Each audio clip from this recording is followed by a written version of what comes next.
And it's hard trying to be fighters like us and even Rich Hargrave and other fighters around the Bay Area that don't have a promoter that's like just going to give you the prompt opportunity to train, you know, because we're taking care of all this everyday life stuff. You know, you're worried about the children and you're doing this, like, you know, the world-class fighters, when you're getting ready for a fight, you don't need to be going to go pick up little you're going for ballerina class and then you go and sit in the ballerina class. This is world class fighting. You know, this isn't a sport that you can play. There's people die in the sport. People have head injuries. I mean, you have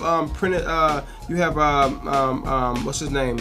Yeah, I know you're talking about the fighter. Colin. Colin. He's in a coma to the day that he was recently fought on PBC maybe several months ago, and he's still in a coma, man. It's just like, and he was a world class fighter, undefeated. You know, and it's like, you know, anything can happen in this sport, and so that's why, you know, my promoter was actually excited about that. I was actually able to, you know, thug it out with dude for the 10 rounds, you know, and of course he believed in me or whatever, so to speak. But anyhow, he was just like, damn, you know, he was able. I want to see what you can do with 8 weeks. I want to see what you can do with, you know, with that time to train, you know. But I was actually expecting the other host to be here, but they're not here, so I'm not going to speak on them because I like the people to have, you know, to be able to say something back. But, you know, I just wanted to put out there, people say that I took it personal, and I did take it personal. People say, why'd you do that? And why'd you say that? She's not here today, and, you know, I threw some stuff out there that, you know, she was just texting me, but I took it personal. That's why. So I tried to attack her personally. But the reason why I took it personal is because, you know, I feel like y'all my folks, and I do understand y'all do have an opinion, and that's good, you know. But it's a way, if you do say something, I don't know, tell me first, and then maybe tell them, or maybe, or give me some pointers, or just a certain way that you say certain things, and I just feel like, you know, y'all know that, you know, I'm not saying like, oh, I'm the champ, but I feel the champ of the streets more so. It's not like, oh, I'm the champ. I mean the champ as in a champ in life, not even in a boxing ring, champ in life, just to show them that you can overcome obstacles. So, you know, to say he's done, it just made me feel like, and it made everybody else, the people that I inspire, you could have just, you know, made them feel, oh, that's all right, we ain't got no chance. You know what I mean? So the people that I inspire, the people that I motivate, you know, keep saying that, you know, keep pushing, no matter when you get knocked down, you get back up, be a champion in that life, you know, every day's a fight. And I'm saying all these type of, you know, speeches and stuff, and then, you know, I got somebody that's an expert saying, well, he's done, you know, regardless if they did vote for me or, expect me to win or not, to say it's done, it was just like, you know, it hurt, you know, to be honest. And I have a lot of commentators that say things, and I have a lot of people that speak on things, and I can't defend myself every time. No, I was mad at Bernard Hopkins. No. Hey, to be honest, you know, not jumping from one thing to another. No, but I wasn't feeling the way that, when I was in the interview. When I was doing the backstage interview, you guys didn't see that with HBO. It sounded like he was trying to put fear in my heart. To be honest, he was in the back. The man told me, Bernard said something in the likes of, so are you prepared for 10 rounds? I'm like, yeah, woo. Of course I'm gonna say yeah, even if I'm not, I'm gonna say yeah. You know, and my mental mindset, like I said, a pit bull is gonna think he can beat anybody. I don't fight my dogs, by the way, but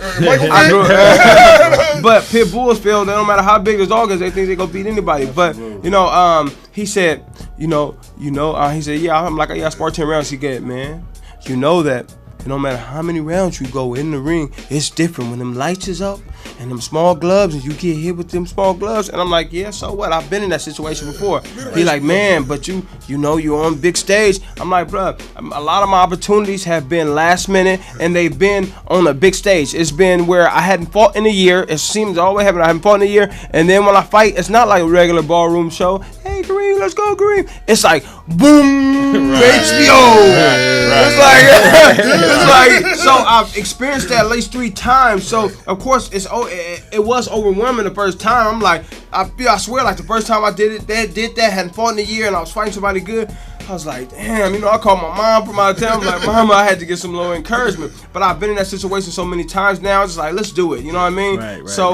You know, I just feel, going back to what I was saying earlier, I just, you know, and I understand she's entitled to her own opinion. I just feel like she was my people's, you know what I mean? That's why I took a shot at her, you feel me? It was like, yo, you sent me a text, yo, you was getting at me, you know what I mean? And you know, we had a few texts back to back, but it wasn't nothing like that. I gotta keep it real, you know. But nevertheless, I feel I was just coming at her because I just feel like she was my people. I'm never done until you say you're done. Or unless, I mean, people can see when you're actually done, though. Right. Now, I mean, 'cause some people, Roy Jones, I think he's done, to be honest. He's my boy, but he probably don't think he's done.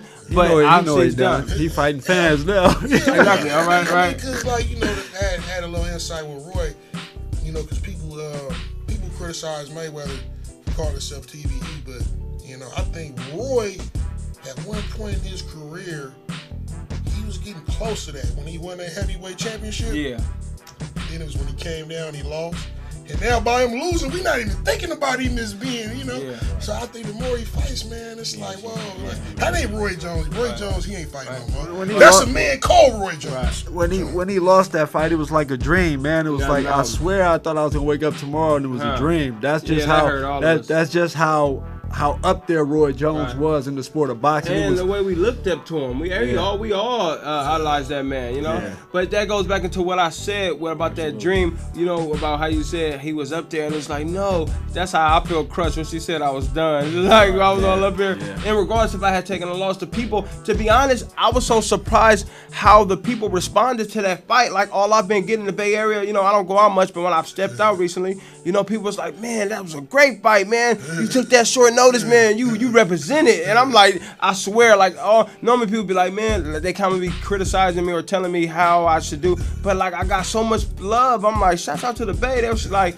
you know what I mean? Like, man, you represented with only a week notice, bro. Like, shouts out, man. And the people was like, hey, you had to get that check. I'm like, you already know, get that check. Right, like that. But you know, because and I like what you were saying about being a champion in life. And you know, boxing is a tough sport to do, man. It's a tough sport to do. There's a dude from my neighborhood, right? Maybe this name might ring out, right? This is a manny name, too, if you know what this guy is about. His name is Bernard Temple, right? He's known as the Soul Jacker. He's known for all kinds of stuff that I don't want to talk about. Mysterious things, right? You know, and he's also known in the streets for fighting dudes. And things would happen if he lost, whatever, in the streets. I looked up boxing rec, man. He's in boxing rec. But he won it too. See what I'm saying? That's how tough the sport. Like in the streets, he's infamous for knowing how to fight. But in boxing rec, he's winning too. That's how tough the sport is. Right. You know, so for somebody to even make it, you know, and starting late is a testament. Because you got a lot of tough guys out there. You know, even Tyson back when he was more articulate, he was saying like it was a lot of dudes tougher than me, man, but they didn't have like, to be training at 3 in the morning. You know, so. Hey, if I could chime in, you know that, you know what you said about being, you know, it's like I had seen a Instagram post, and somebody had posted it said something. It was words. It was like, man, this nigga finna be 40. It said something. Excuse my language. This nigga finna be 45, and he talking about. He's trying to get his life together, and then he wrote his caption was "Nigga, it's over." And he was a G from the streets, you feel me? But I had to speak on that because a lot of people seeing that, and I was just like, bro, it's never over. Never, you feel me? Ever, and it's ever. never, you know what I mean? Ever. And now, you know what I mean? It's never over. It's people that's getting rich to the day that maybe thought it was over. You know what I mean? Don't never tell nobody it's over. You know what I mean? Don't let nobody write your book. You write your own damn book. You know what I mean? Because there's gonna be people trying to write your book, author it, publish it, and burn your book. You feel me? So don't let nobody ever tell you. I mean, certain things that you have to be realistic. You know what I mean? I'm not gonna tell a 56-year-old man that you still got a chance of boxing and being a champion. You may still have a chance of winning a fight. You know what I mean? But you know what I mean? It's I would never tell nobody that it's over. You know what I mean? Like what about that guy? You know, because even that dude who had his, I think he did like 25 years. Oh yeah. Had his first fight. Yeah.